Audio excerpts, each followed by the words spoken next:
আমার মতন আপনারা কে কে আছেন যেদিন আমার কাজ করতে ইচ্ছে করে সেদিন আমি সমস্ত কাজ একদিনেই করে ফেলবো। সবসময় তো জামাইয়ের পছন্দের রান্না করি, কিন্তু সেদিন সব রান্না করেছিলাম আমার পছন্দের। আসসালামু আলাইকুম এভরিওয়ান, কেমন আছেন আপনারা সবাই? বেশ অনেক দিন পর আপনাদের সাথে একটা ব্লগ শেয়ার করব। বাসায় এসে আমি একদম শাওয়ার নিয়ে নিয়েছি, শাওয়ার নিয়ে ফ্রেশ হয়ে আমি এখন এই ড্রেসটা শুট করব।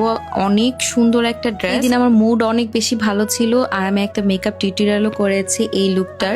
এই লুকের যদি টিউটোরিয়ালটা দেখতে চান অবশ্যই আমার ইউটিউব চ্যানেলে চলে যেতে হবে, মনোস লাইফস্টাইল। অবশ্যই আমার কমেন্ট সেকশনে আমি লিঙ্কটা দিয়ে দিব, আপনারা জাস্ট লিঙ্কটা ট্যাপ করলেই ইউটিউবে চলে যেয়ে সেই লুকটা দেখতে পারবেন। আই মেকআপটা সেই দিনের আমার বেশ পছন্দ হয়েছে, এটা আমার একদম সিগনেচার একটা আই লুক। সেদিন কেন জানি অনেক বেশি আমার ভালো লাগছিল। আমি জিমও করেছি, বাসার অনেক কাজ করেছি, নিজে রেডি হয়েছি, সাথে রান্না বান্নাও করেছি।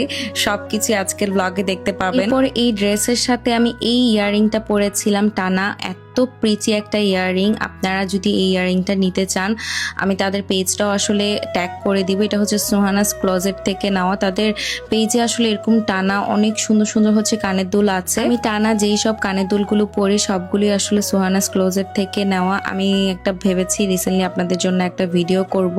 তাদের এত সুন্দর সুন্দর কালেকশন। টেপের কানের দুলগুলো আসলে প্রত্যেকটা লুককে অনেক বেশি এলিগেন্ট বানিয়ে দেয়। আর আমি চুলটাকে একটু কার্ল করে নিয়েছিলাম। আর আমি ড্রেসটার কথা কি বলবো, ড্রেসটা মারাত্মক সুন্দর একটা ড্রেস। মানে অরেঞ্জ আর ম্যাজেন্ডার কম্বিনেশনটা এত বেশি ভালো লাগছিল। ড্রেসটা কিন্তু ফুল কটনের মধ্যেই আপনারা পেয়ে যাবেন আর অনেক বেশি রিজনেবল প্রাইসে হচ্ছে এই ড্রেসটা পেয়ে যাবেন। আমার এই ফার্সি সুন্দর ড্রেসটা হচ্ছে আজিজা পেজ থেকে নেওয়া এন্ড তারাই হচ্ছে আমাকে স্টিচ করে পাঠিয়েছে।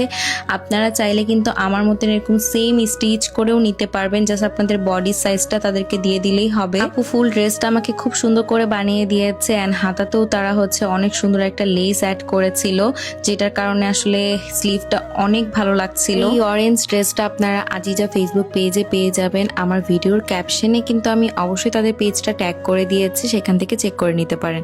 শুট তো শেষ, এখন তো আমার রান্না বান্না করতেই হবে। আমি তাড়াতাড়ি করে সবকিছু খুলে নিচ্ছিলাম, কি আর করার, এটাকেই আমি আমার প্রফেশন বানিয়ে নিয়েছি। আর এর মাঝেই হচ্ছে আমার সংসারের সমস্ত কাজ করতে হয়।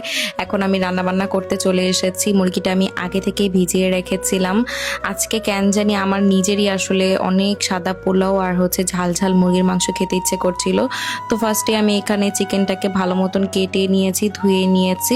শুধু হচ্ছে মরিচের গুঁড়া আর লবণ দিয়ে চিকেনটাকে ভালো মতন আমি এখানে মাখিয়ে নিব। পর্যায়ে আসলে আমি হলুদ একদমই ইউজ করি না। আমার কাছে মনে হয় যে মরিচের গুঁড়া দিয়ে মাখিয়ে নিয়ে ভাজলে চিকেনটা আরো বেশি ভালো হয়। দেশে আমাদের এখানে ব্রয়লার মুরগিটাই সব থেকে বেশি খাওয়া হয়, কি আর করার, এটাকে আসলে ডিফারেন্ট স্টাইলে রান্না বান্না করার চেষ্টা করি। সীমান্ত এর মধ্যেই কিন্তু অফিস থেকে চলে এসেছে। সে অফিস থেকে এসে তার বন্ধুদের সাথে ফুটবল খেলতে গিয়েছে। বাসায় আস্তে আস্তে প্রায় রাত 11টা সাড়ে 11টার মতন বাজবে। তো এর মধ্যে আমি ভাবলাম যে আমি সবকিছু রান্না করে ফেলতে পারবো।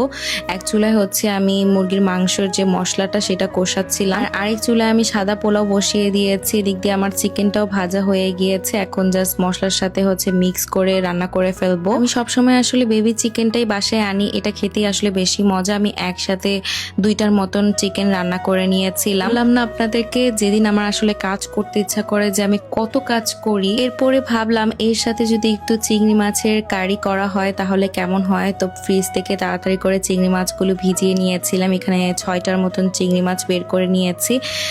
ফার্স্টে তো আসলে চিংড়ি মাছটাকে ভালো মতন আমি মশলা দিয়ে মাখিয়ে তেলে ভেজে নিব। আর এদিক দিয়ে আমার পোলাও রান্না করা শেষ, উপর দিয়ে আমি ঘিটা দিয়ে দিচ্ছিলাম। এখানে একটুর জন্য দুর্ঘটনা ঘটেনি, আমি জাস্ট চিংড়ি মাছটা পানি সহ দিয়ে দিয়েছিলাম, এই জন্য তেল ছিটে একদম আমার গায়ের উপরে চলে আসতেছিল। পর্যন্ত যে আমি এভাবে কত তেলের ছিটা খেয়েছি, আমার হাতে অনেক জায়গায় হচ্ছে তেলের দাগ হয়ে আছে। আমি ভালো মতন চিংড়ি মাছটা এখানে ভেজে নিচ্ছিলাম লাল লাল করে। আর ভাবলাম একটু বেগুনের ফ্রাই করব। আমি জিম থেকে আসার সময় একটু বাজারও করে এনেছি। এই গোল বেগুন দেখে আসলে আমার অনেক ফ্রাই খেতে ইচ্ছে করছিল। আমাদের দিনাজপুরে কিন্তু পোলাওর সাথে বেগুনের ফ্রাই খায়। তো বন্ধুদের সাথে ফুটবল খেলতে গিয়েছিল, আমি আর তাকে ফোন করে বলিনি আমি আজকে বাসায় এত কিছু রান্না করছি। তাকে বলেছিলাম শুধু যে আমি ডিম ভাজবো, এটা দিয়ে আজকে ভাত খেতে হবে।